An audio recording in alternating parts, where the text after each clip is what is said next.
Bonjour chers amis, bienvenue dans cette vidéo. Aujourd'hui nous allons vous parler de la façon dont on prépare son examen ou alors la façon dont on arrive à bien préparer son examen pour valider ses matières en droit.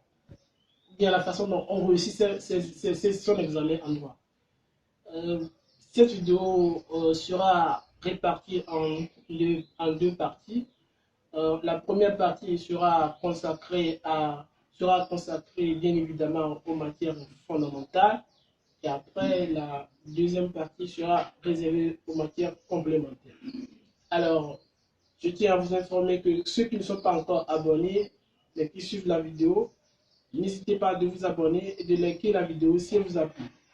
Alors, je reviens sur la façon dont on prépare son examen en ce qui concerne les matières fondamentales. En ce qui concerne les matières fondamentales, la première des choses à faire, c'est de savoir le nombre de termes que vous avez étudiés au TD administratif. C'est de les savoir, si c'est 7 thèmes ou 8 thèmes, qu'est-ce que vous allez faire. Sur chaque thème, vous allez essayer de faire la fiche d'arrêt. Alors, qu'est-ce qu'une fiche d'arrêt? C'est vous allez préparer les grandes décisions de justice. Je parle bien évidemment des matières du droit privé, plus particulièrement le contrat, droit des biens, droit commun de société, droit de sûreté, régime matrimoniaux, etc., etc. Je parle des matières fondamentales du droit privé. Donc c'est ça, nous sommes privatistes, on parle du droit privé ici. Donc, désolé pour ceux qui sont des publicistes, une vidéo sera consacrée spécialement pour eux. Voilà, donc je parle aujourd'hui de la façon dont on prépare un examen dans les matières fondamentales du droit privé. Donc, vous allez savoir le nombre de thèmes que vous allez étudier, OTD administratif, et qu'est-ce que vous allez faire? Vous allez essayer.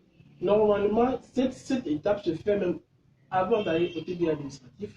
Vous essayez de faire la fiche d'arrêt.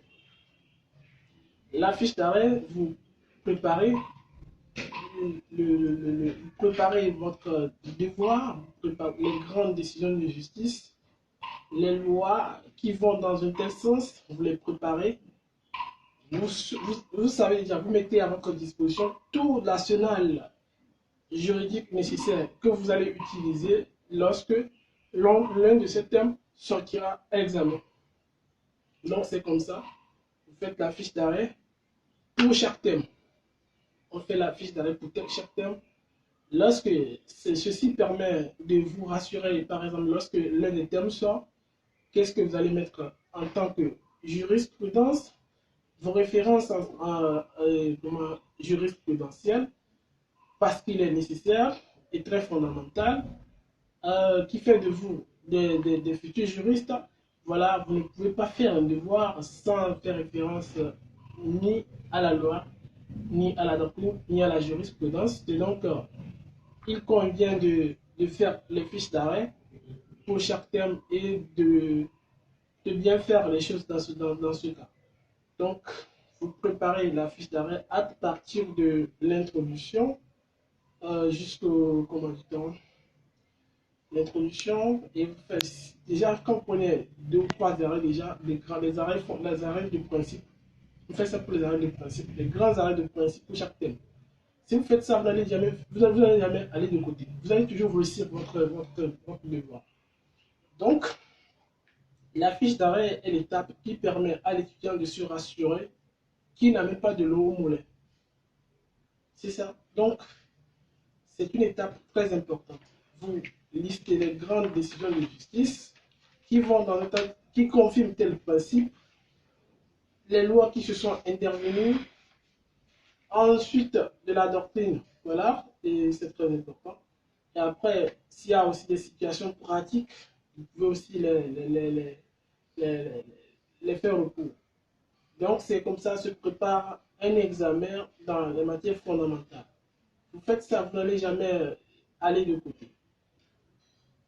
Maintenant, quant à ce qui concerne les matières complémentaires.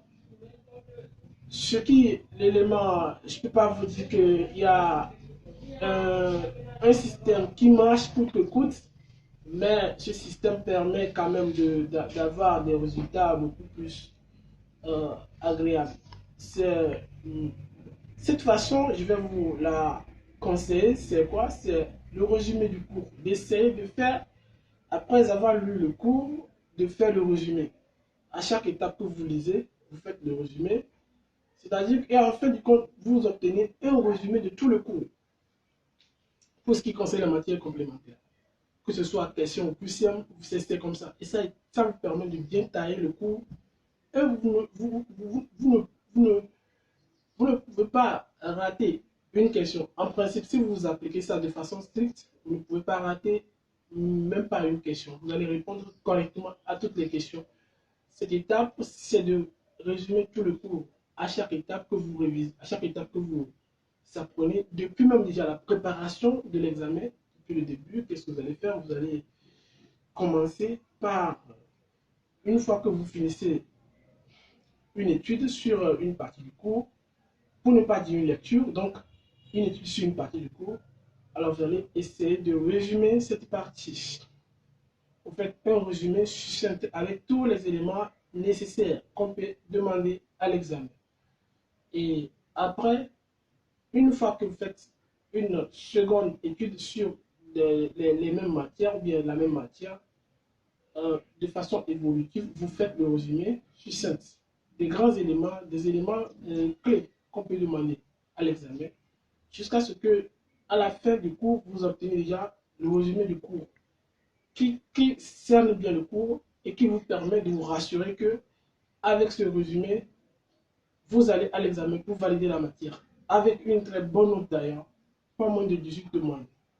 Donc, c'est très important et beaucoup d'étudiants l'ont déjà fait. Ça a marché pour eux. Faites-le et vous allez témoigner. Merci à vous. N'hésitez pas à vous abonner pour la suite de nos vidéos. Et on se retrouve très bientôt pour la prochaine vidéo. Merci.